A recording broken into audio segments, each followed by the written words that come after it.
Hello guys, welcome to online solution. आज हम आपके लिए उत्तर प्रदेश का भौतिक विभाजन नया टॉपिक लेके आए हैं और इससे पहले हमने उत्तर प्रदेश का सामान्य परिचय आपको क्लियर करा दिया है। अगर आप यूपी में किसी भी कंपटीशन की तैयारी कर रहे हैं तो आप यूपीजी के हमारे यूट्यूब चैनल ऑनलाइन सॉल्यूशन से तैयारी कर सकते हैं।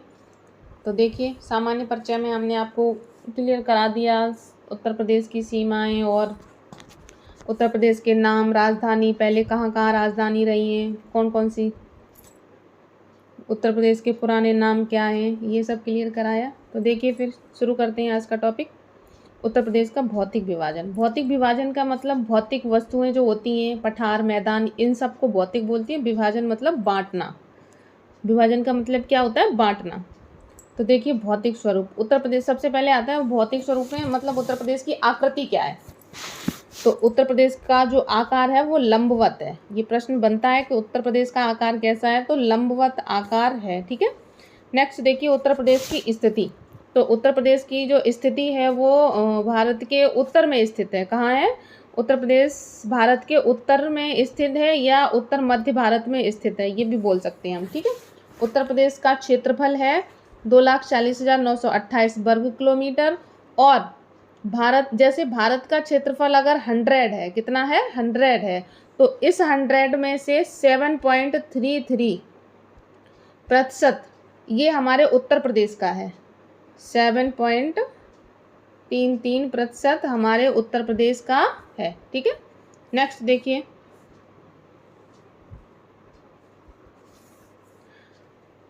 सीमाएं। ये दिया गया सीमाएं। तो उत्तर प्रदेश जो है वो 8 राज्यों की सीमाओं को स्पर्श करता है और एक केंद्र शासित प्रदेश है और एक है देश। तो देखिए, वो 8 राज्य कौन कौन से हैं। उत्तराखंड में सबसे पहले हमें ये जानना है उत्तर प्रदेश से उत्तराखंड कब अलग हुआ। तो ये हुआ था 9 नवंबर 2000 को, आई थिंक 9 नवंबर 2000 को। तो देखिए, सबसे पहले उत्तराखंड, हिमाचल, हरियाणा, राजस्थान, मध्य प्रदेश, छत्तीसगढ़, झारखंड और बिहार, ये हमारे 8 राज्य हैं। कितने राज्य हैं? 8। नेक्स्ट, एक है केंद्र शासित प्रदेश, वो है दिल्ली, और एक देश है, उसका नाम है नेपाल। तो इतना क्लियर हो गया होगा। 8 राज्य, एक देश और एक केंद्र शासित प्रदेश।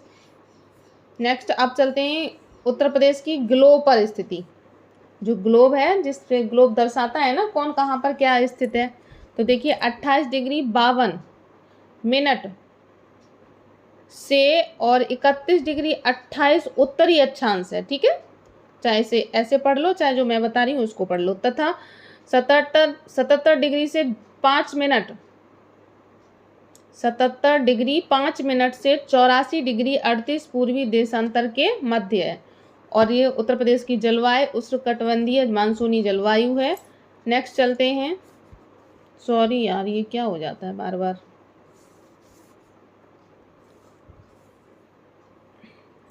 देखिए, अब हम आते हैं उत्तर प्रदेश का पूर्वी जिला। सबसे पूर्वी जिला क्या है? बलिया। पश्चिमी जिला क्या है? शामली। उत्तरी जिला सहारनपुर और दक्षिणी जिला सोनभद्र। तो यहाँ से क्वेश्चन बनता है, इन पर जरूर ध्यान दें। उत्तर प्रदेश का पूर्वी जिला है बलिया। एक बार फिर देख लें।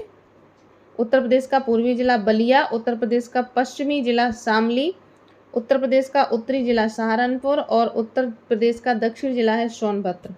नेक्स्ट देखिए, उत्तर प्रदेश जो है मतलब मध्य प्रदेश ने उत्तर प्रदेश को तीनों तरफ से घेर लिया है। तो देखिए, ये पॉइंट देखिए, 3 तरफ से मध्य प्रदेश से घिरा हुआ उत्तर प्रदेश का जिला कौन सा है? तो ये है ललितपुर। कौन सा है? ललितपुर। एक जिला है उत्तर प्रदेश का, वो मध्य प्रदेश से तीनों ओर से घिरा हुआ है, वो है ललितपुर। अब हम आते हैं भूगर्भिक जूलॉजिकल स्ट्रक्चर। देखिए, जूलॉजिकल स्ट्रक्चर क्या है? भूगर्भिक दृष्टि से उत्तर प्रदेश भारत के प्राचीनतम भूखंड गोंडवान लैंड का महाद्वीप का एक हिस्सा है। गोंडवान लैंड का महाद्वीप का एक हिस्सा है। तो देखिए, क्या है हिस्सा?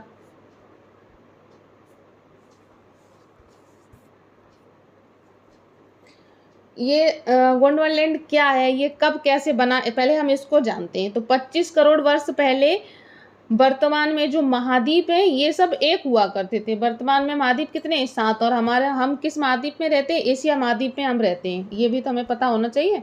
हम एशिया महाद्वीप में रहते हैं। तो उत्तरी अमेरिका, दक्षिणी अमेरिका, अफ्रीका, अंटार्कटिका, ये सब हमारे महाद्वीप हैं। तो इन जब ये सारे 25 करोड़ वर्ष पहले, बहुत वर्ष पहले की बात है ये, जब ये सारे महाद्वीप एक हुआ करते तो इन्हें हम पेंजिया बोलते थे। और जब ये पेंजिया जब टूटा 20 करोड़ वर्ष के बाद, जब ये पेंजिया टूटा तो इसको 2 भागों में बांटा गया, अंगारा लैंड और गोंडवाना लैंड।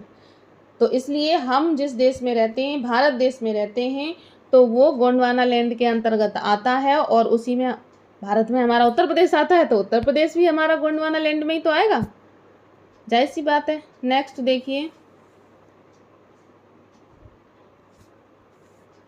अब हम आते हैं उत्तर प्रदेश का भौतिक विभाजन। देखिए भौतिक विभाजन का अर्थ क्या है, तो मैंने बताया था ना अभी आपको, मैदान, आकृतियां, पठार, ये जो चीजें हैं इनको बांटना। भौतिक विभाजन का अर्थ है किसी क्षेत्र में पाई जाने वाली भौतिक आकृतियों जैसे पर्वत, पठार, मैदान आदि के आधार पर बांटना भौतिक विभाजन कहलाता है। और जब उत्तराखंड हमारे उत्तर प्रदेश से जुड़ा हुआ था तब इसके 4 भाग थे और उत्तर प्रदेश में 3 भौतिक क्षेत्र रह गए हैं। अब 3 क्षेत्र रह गए हैं, उससे पहले 4 थे। तो कौन कौन से? गंगा का मैदान मतलब मैदानी क्षेत्र, भामर एवं तराई क्षेत्र, दक्षिण का पर्वत या पठारी क्षेत्र भी बोलते हैं इसको। तो सबसे पहले हम पढ़ेंगे गंगा का मैदान। तो फिर देखिए नेक्स्ट आगे समझ लेते पहले हम गंगा का मैदान। तो गंगा का मैदान, मैदानी क्षेत्र जो है, देखिए भामर एवं तराई। गंगा का मैदानी क्षेत्र कहाँ दिया हुआ है? देखो ये जो पीला पीला दिया है गंगा का मैदानी क्षेत्र है। ये उत्तर प्रदेश का नक्शा है, हमने बताया था उत्तर प्रदेश की आकृति कैसी है, लंबवत है। देखिए ये लंबी दी गई है, गोल थोड़ी नहीं है, ये लंबा है, ठीक है। भामर एवं तराई क्षेत्र तथा दक्षिण के पठारी क्षेत्र के बीच अवस्थित यह एक विस्तृत सामान्य समतल एवं उपजाऊ मैदान है। जो मैदानी क्षेत्र है ये सामान्य है, समतल है और ये एक उपजाऊ क्षेत्र है जहां हम फसलें उगा सकते हैं। इसे गंगा यमुना का दोआब भी कहते हैं। मैदानी क्षेत्र को हम क्या बोलते हैं? दोआब भी कहते हैं। नेक्स्ट देखिए, इस मैदान को 2 भागों में बांटा गया है। इस मैदान को 2 भागों में बांटा गया है।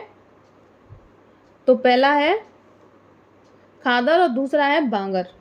तो देखिए सबसे पहले हम देखेंगे खादर। तो नदी के पास वाला क्षेत्र जहां बाढ़ आती रहती है उसे खादर क्षेत्र कहते हैं, ठीक है।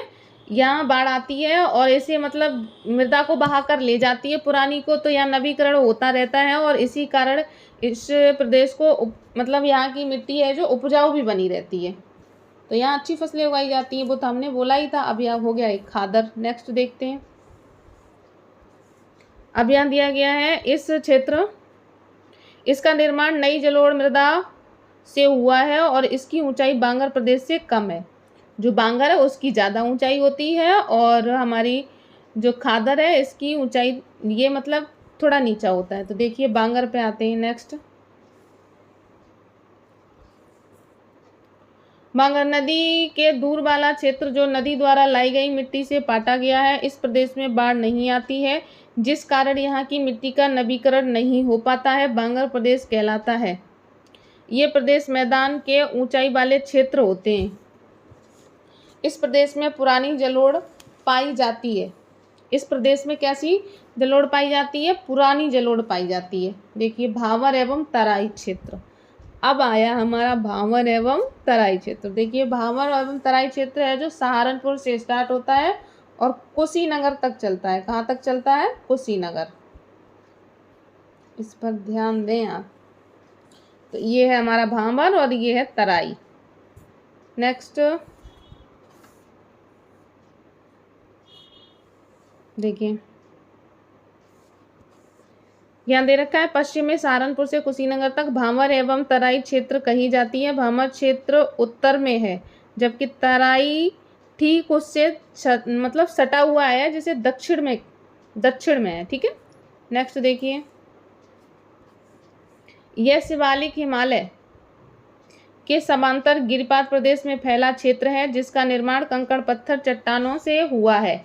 इस क्षेत्र का विस्तार उत्तर प्रदेश के बिजनौर, सहारनपुर, पीलीभीत, शाहजहांपुर एवं लखीमपुर खीरी जिलों में है। यहाँ आकर नदियां विलुप्त हो जाती हैं तथा जल चट्टानों के मध्य प्रवाहित होती है। ये नदियां आगे जाकर वापस धरती पर प्रकट हो जाती हैं। देख लीजिए। नेक्स्ट, यह क्षेत्र कम उपजाऊ होता है। इस क्षेत्र की मिट्टी कृषि के लिए अनुपयुक्त है। अनुपयुक्त मतलब खेती करने के लायक नहीं है। तराई क्षेत्र, भावर में नवीन समांतर, दक्षिण में दलदली क्षेत्र को तराई क्षेत्र कहा जाता है। तराई क्षेत्र में नदियां जमीन पर प्रकट हो जाती हैं। यहाँ महीन कणों के निक्षेप मिलता है। यहाँ कणों के महीन मतलब बहुत बारीकी वाली पथरीली जगह है, वहाँ ककरीली बोलते हैं जिसे।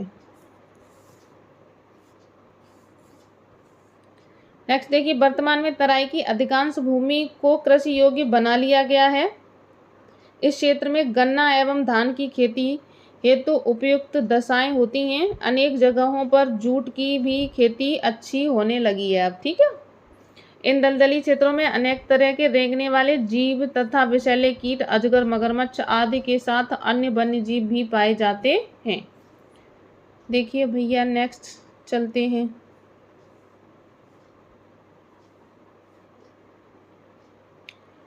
नंबर 3 है, 3 भागों में बांटा गया था। मैदानी क्षेत्र, भावर और वो भौतिक क्षेत्र बताया था। और तीसरा है हमारा दक्षिण का पठार। ठीक है, भावर एवं तराई क्षेत्र, दक्षिण में पठारी क्षेत्र कह लो या दक्षिण का पठार कह लो, और गंगा का मैदान कह लो या मैदानी क्षेत्र भी कह सकते हैं उसको। नेक्स्ट देखिए, आगे चलते हैं। 1 मिनट थोड़ा और जूम कर लें। सबसे पहले तो हम मैप में समझते हैं पठारी क्षेत्र कहाँ पर है। ये देखो पठारी क्षेत्र है इतना, ये हमारा पूरे उत्तर प्रदेश का मैप है, उसमें इतना सा हिस्सा ये है हमारे पठारी क्षेत्र का। यह पठारी क्षेत्र मध्य के मैदानी क्षेत्र के ठीक दक्षिण में स्थित है। इसे बुंदेलखंड का पठार भी कहते हैं। यह प्रायद्वीप भारत का उत्तरी विस्तार है।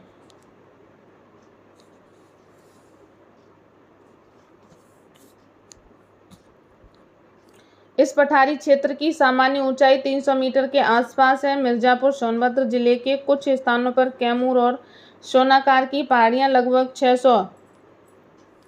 600 मीटर तक ऊंची हैं, जो दक्षिण भाग की सबसे ऊंची पहाड़ी है। यह क्षेत्र ललितपुर, जालौन, हमीरपुर, महोबा, बांदा, चित्रकूट, इलाहाबाद जिले के गंगा के दक्षिण भाग तथा वाराणसी जिले की चकिया तहसील तक फैला हुआ है। देख लीजिए, यह क्षेत्र ललितपुर और ये इतने सारे राज्य जिले दिए गए हैं, जालौन, हमीरपुर, महोबा, बांदा, चित्रकूट, इलाहाबाद जिले के गंगा के, इलाहाबाद को प्रयागराज भी कहते हैं अब तो, प्रयागराज लिख लेना, गंगा के दक्षिण भाग तथा वाराणसी जिले के चकिया तहसील तक फैला हुआ है।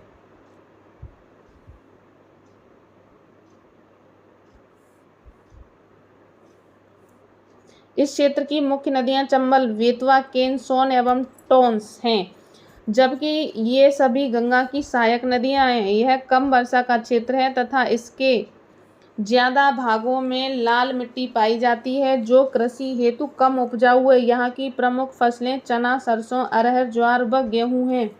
बुंदेलखंड के पठार तथा विंध्याचल पर्वत का निर्माण, इसको ध्यान जरूर देना, बुंदेलखंड के कौन कौन सी फसलें उगाई जाती हैं और बुंदेलखंड के पठार तथा विंध्याचल पर्वत का निर्माण कैम्ब्रियन युग या काल में हुआ था। ठीक है, युग कह लो या काल कह लो। और अब हम करेंगे इसके प्रश्न। अब आनंद आने वाला है। तो देखिए, पहला प्रश्न हमारा क्या है, सबसे पहले हमें पता करना है। प्रश्न नंबर 1 है, उत्तर प्रदेश की सबसे ऊंची पहाड़ी सोनकर तथा कैमूर किस जिले में स्थित है? बता दो अब किस जिले में स्थित है। ललितपुर, चित्रकूट, बांदा चित्रकूट, मिर्जापुर, सोनभद्र, लखीमपुर खीरी या श्रावस्ती। तो फिर बताओ किस में स्थित है। ये है हमारा ऑप्शन नंबर 3, मिर्जापुर और सोनभद्र में। ऐसे प्रश्न आते हैं। नेक्स्ट प्रश्न नंबर 2 पर चलते हैं। उत्तर प्रदेश का कौन सा क्षेत्र आद्यकल्प की प्राचीनतम शैलों से निर्मित है? तो बताएं। रोहेलखंड, बुंदेलखंड, शिवालिक और अरावली। तो कौन सा है? बुंदेलखंड। नेक्स्ट प्रश्न नंबर 3, उत्तर प्रदेश किस प्राचीनतम भूभाग का हिस्सा है? गोंडवाना लैंड का, ओशनिया का, अंगार लैंड का, यूरेशिया का। ये तो अभी पढ़ाया था, आपको पता होना चाहिए। 1 मिनट।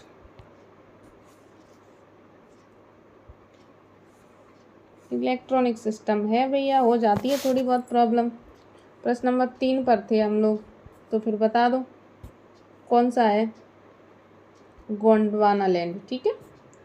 नेक्स्ट देखिए,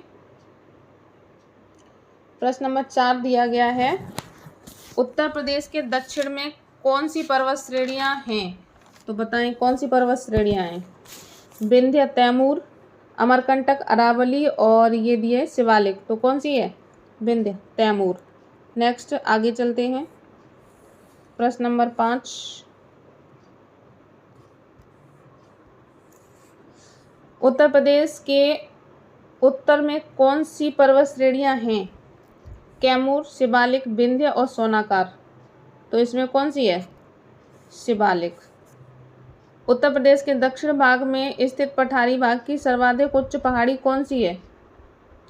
सोनाकार।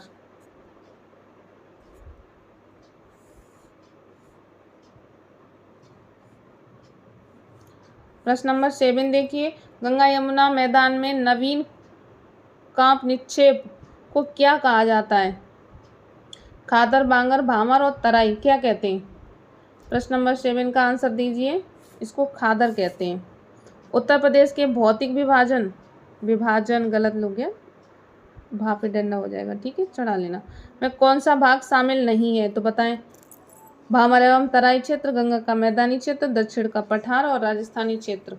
तो ये तीनों हैं, लेकिन ये नहीं है। ठीक है, 3 ही तो हैं उत्तर प्रदेश के भौतिक विभाजन, भामर एवं तराई क्षेत्र, गंगा का मैदानी क्षेत्र, दक्षिण का पठारी भाग। और उससे पहले 4 थे, जब उत्तराखंड अलग नहीं हुआ था तब 4 थे। इस बात को ध्यान रखना, पूछ लिया जा सकता है। Thank you guys. आज की वीडियो आज हम यहीं समाप्त करते हैं। आई होप आपको समझ में आ गई होगी, और हमारे ऑनलाइन सॉल्यूशन यूट्यूब चैनल को like, share, subscribe and share भी करें।